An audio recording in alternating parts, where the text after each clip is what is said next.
శ్రీ సత్యసాయి దివ్య చరిత్ర నిత్యపారాయణ గ్రంథము 125వ పేజీ 13వ అధ్యాయము. అంశాలు: సాయి సుక్తి, పునర్జన్మదాత పుట్టపర్తి సాయి. సాయి సుక్తి: ఎట్టి విద్యలు నియమములెరగనట్టి పక్షి జాతులు పశువులు పరమైన నియమమును భూని జీవింప నేర్చియుండ తెలివి కలిగిన నరునికే తెలివి లేదే అంటారు బాబా. ఎటువంటి విద్యలు నేరవని పశుపక్షాదులు కూడా వాటి జీవిత విధానానికి తగిన నియమాలను అవలంబిస్తూ క్రమబద్ధంగా జీవిస్తున్నాయి. జంతువులన్నింటిలోకి అత్యంత తెలివితేటలు కలిగిన జీవి మానవుడు. మనసు బుద్ధి కలిగి చదువు నేర్వగల ఏకైక జీవి అయినప్పటికీ సక్రమమైన పురోగతికి అవసరమైన నియమ నిబంధనలు తన చదువు ద్వారా అలవర్చుకోక పతనమైపోవడం శోచనీయం కదా. నియమపాలన అనేది అష్టాంగ యోగ విద్యలో అత్యంత ప్రాధాన్యత కలిగిన అంశం. అది భారతీయ సంప్రదాయ విద్య. నేడు అది లోపించింది. సాధనా విధానములో సమయపాలన కూడా చాలా ముఖ్యమైనది. బ్రతుకంతా సాధనయే అని అర్థం చేసుకున్నప్పుడు నియమబద్ధమైన జీవనం క్షణం క్షణం సాధుకుని జీవిత లక్ష్యం వైపు తీసుకొని పోగలుగుతుంది. అది గ్రహించలేని మానవుడు మానవ జన్మ ఎత్తి కూడా పశుపక్షాదుల కన్నా హీనుడవుతాడు. ఎన్ని విద్యలు నేర్చినవాడైనా నిజమైన విద్య నేర్వని వాడవుతాడు. పునర్జన్మదాత పుట్టపర్తి సాయి. ప్రపంచంలోని అందరి తల్లుల ప్రేమ కూడా స్వామి. ప్రపంచములో అందరి తల్లుల ప్రేమ కూడా స్వామి చూపే ప్రేమకు సాటి కావు. ప్రతి విషయాన్ని సూటిగా మృదువుగా చల్లగా చెబుతారు. వారి అపార కరుణకు పాత్రుడయి పునర్జన్మ పొందిన ఒక విదేశీ భక్తుడు వాల్టర్ కోవన్, అతని భార్య ఎల్సీ కోవన్ అమెరికా వాస్తవ్యులు. స్వామి అనుగ్రహం పొందిన దంపతులు. 1971లో వాల్టర్ కోవన్కు మద్రాసు రమ్మని స్వామి సందేశం పంపారు. స్వామి అనుగ్రహం పొందిన దంపతులు 1971 సంవత్సరంలో వాల్టర్ కోవన్ను మద్రాసు రమ్మని స్వామి ఆదేశం పంపారు. భగవాన్ నుండి సందేశం వచ్చిన సమయంలో అతని ఆరోగ్యం సరిగా లేదు. అయినా స్వామి ఆజ్ఞ మేరకు తన శ్రీమతితో పాటు డిసెంబర్ 23 నాటికి మద్రాసుకు వచ్చాడు. అక్కడ అఖిల భారత సత్యసాయి సేవా సంస్థల సమ్మేళన కార్యక్రమం జరుగుతుంది.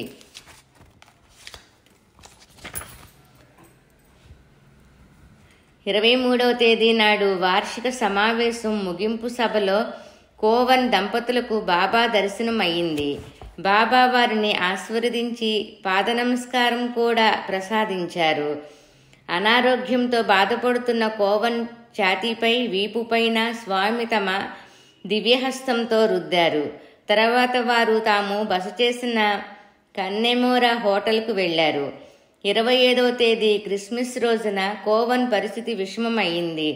2 సార్లు హోటల్ గదిలోనే నడవ ప్రయత్నించినప్పుడు నేలపై పడిపోయాడు కోవన్. ప్రక్క గదిలో బస చేసి ఉన్న స్వామి భక్తుడైన శ్రీ రతన్లాల్ ఆయన భార్య సహాయంతో శ్రీమతి కోవన్ తన భర్తను నెమ్మదిగా మంచం పైకి చేర్చింది. కానీ అప్పటికే అతను మరణించినట్లుగా ఆమెకు అనిపించింది. డాక్టర్లు వచ్చి పరీక్షించి కోవన్ మరణించినట్లుగా నిర్ధారించారు. అంబులెన్సులో మద్రాసులోని ఒక ప్రఖ్యాత హాస్పిటల్కు తీసుకుని వెళ్లారు. అక్కడి డాక్టర్లు కూడా పరీక్షించి కోవన్ మరణించాడని ధృవపరిచారు. శ్రీమతి కోవన్కు స్వామిపై అచంచలమైన భక్తి విశ్వాసాలున్నాయి. కానీ ఆ క్షణం ఆమె మనసు నైరాశ్యంతో నిండిపోయి ఉంది. అయినా సరే ఆమె బాబాపై గల నమ్మకంతో శ్రీమతి రతన్లాల్ను తన వెంట తీసుకొని మద్రాసులోనే ఉన్న బాబా వద్దకు వెళ్లి తన భర్త మరణ వృత్తాంతం చెప్పింది. అప్పుడు స్వామి ఆమెకు ధైర్యం పెంపొందేలా, లేదు వాల్టర్ మరణించలేదు, ఇంకా బ్రతికే ఉన్నాడు అన్నారు. అంతేకాక ఆమెతో, నీవు హాస్పిటల్కు వెళ్ళు, నేను 10 గంటలకు అక్కడికి వస్తాను అన్నారు. శ్రీమతి కోవన్, శ్రీమతి రతన్లాల్ తిరిగి హాస్పిటల్కు వెళ్లేసరికి వారికి బాబా హాస్పిటల్కు వెళ్ళి వచ్చినట్లు తెలిసింది. వాల్టర్ మామూలుగా ఏమీ జరగనట్లు ఉండటం చూసి ఆశ్చర్యపోయారు. ఆ సమయంలో మద్రాసులోనే ఉన్న అమెరికన్ భక్తుడైన హిస్లాపు చచ్చి బ్రతికిన వాల్టర్ను చూచి వచ్చాడు. మాటల సందర్భంగా బాబా హిస్లాపుకు మరికొంతమంది ఇతరులకు వినిపించేటట్లు కోవన్ గురించి, వాల్టర్ కోవన్ మరణించాడు, హాస్పిటల్లో అతను ముక్కుల్లో చెవుల్లో దూది కూడా పెట్టారు, నిండా దుప్పటి కప్పారు, శవాల గదికి చేర్చారు, నేను ఇప్పుడే హాస్పిటల్కి వెళ్ళి అతని బ్రతికించి వచ్చాను అని చెప్పారు. దాని పూర్వాపరాలు ఇలా ఉన్నాయి. డిసెంబర్ 26 సమావేశంలో బాబాతో పాటు జాన్ హిస్లాప్ కూడా ఉన్నారు. ఆ వేదికపై బాబాకు సమీపంగానే కూర్చొని స్వామి సందేశాన్ని విన్నాడు. అనంతరం స్వామి తనతో పాటుగా హిస్లాప్ను కూడా తమ కారులో తీసుకుని బయలుదేరారు. త్రోవలో స్వామి హిస్లాప్తో, ఇందాక నేను ప్రసంగిస్తున్నప్పుడు శ్రీమతి కోవన్ నన్ను సహాయం అర్థించింది, నేను వెళ్ళి అవసరమైన సహాయం అందించి వచ్చాను అని అన్నారు. ఈ విషయం హిస్లాప్కు అర్థం కాలేదు. అందువల్ల ఆయన తనలో తానే, స్వామి ఇంతసేపు మా ఎదుటనే ఉన్నారు, ఒక్క క్షణం కూడా మమ్ము విడిచి వెళ్ళలేదు అని ఆలోచిస్తూ ఉండగా బాబా హిస్లాపుకు కొంత విభూతి సృష్టించి ఇచ్చి, దీన్ని తీసుకుని వెళ్ళి వాల్టర్ నోట్లో కొంత వేసి కొంత గుండెల మీద రుద్దుము అన్నారు. ఆశ్చర్యం నుండి కోలుకోకముందే కొత్త ఆశ్చర్యం వచ్చింది. అది కారులో నుంచి దిగిపోతే కోవన్ దగ్గరకు ఎలా పోవాలి అని. స్వామి అతనితో, వెనక టాక్సీలో నీ భార్య వస్తున్నది, ఆ టాక్సీలోనే నీవు వెళ్ళు అని చెప్పి తమ కారు పంపించారు. వెనక టాక్సీలో నీ భార్య వస్తున్నది, ఆ టాక్సీలోనే నీవు వెళ్ళు అని చెప్పి తమ కారు ఆపించారు. హిస్లాప్ కారు దిగగానే స్వామి చెప్పినట్లుగా హిస్లాప్ భార్య ఎక్కిన టాక్సీ అక్కడికి రానే వచ్చింది. దానిలో హిస్లాప్ కోవన్ ఉన్న హాస్పిటల్కి వెళ్ళి శ్రీమతి కోవన్కు ఆ విభూతి ఇచ్చి స్వామి చెప్పిన వివరాలు చెప్పి బాబా చెప్పినట్లుగా చేయమన్నాడు. అప్పుడు శ్రీమతి కోవన్ మాటలతో హిస్లాపు అనుమానాలు తీరిపోయాయి.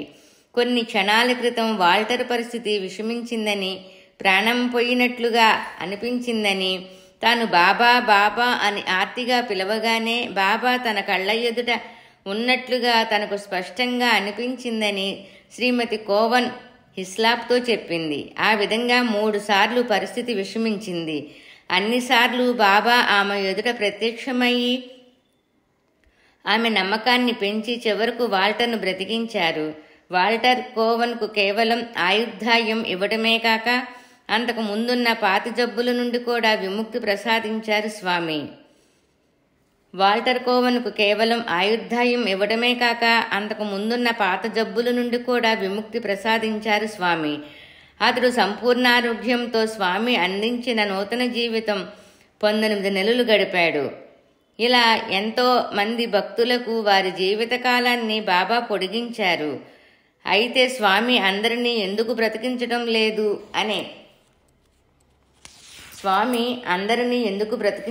లేదు అనే ప్రశ్న ఉదయిస్తుంది. అవగాహన చాలా కష్టమైనది. అటువంటి అనుగ్రహానికి సరియైన అర్హత, బలీయమైన కారణాలు ఉండాలి. ఒక భక్తుడు ఒక సందర్భంలో కోవన్ జీవితకాలాన్ని పెంచడం విషయంగా అడగగా ఆ ప్రశ్నకు జవాబుగా వాల్టర్ కోవన్ భారతదేశంలో మరణిస్తే అతని మృతదేహాన్ని అతని భార్య అమెరికా తీసుకుని వెళ్లే బాధను, ఇబ్బందిని తొలగించటం ఒక ఉద్దేశం. అయితే ఎంతోమంది ఆర్తితోనూ ఆసక్తితోనూ ఈ అవతారాన్ని గమనిస్తూ వారి భగవద్భక్తిని పెంచుకొని జీవన విధానాలను సరిచేసుకోదలిచే అమెరికా ఖండవాసులు నమ్మకం దృఢం చేయటం మరొక ఉద్దేశం. ఇక రాధాకృష్ణయ్య సంగతి అంటే అతను తన ఆస్తి విల్లు రాసుకోగలందుకు జీవితకాలం పొడిగించబడింది అన్నారు బాబా. అది ఎప్పటి ప్రార్థనా ఫలమో. దివ్య ప్రజ్ఞ స్వరూపంచ జీవ ప్రజ్ఞ ప్రదాయకం సతతోద్ధారకం సర్వం సాయం వందే జగద్గురుం. ఓం శాంతి శాంతి శాంతి. 13వ అధ్యాయము సంపూర్ణం. శ్రీ సత్యసాయి దివ్య చరిత్ర నిత్యపారాయణ గ్రంథము 13వ అధ్యాయము సంపూర్ణం.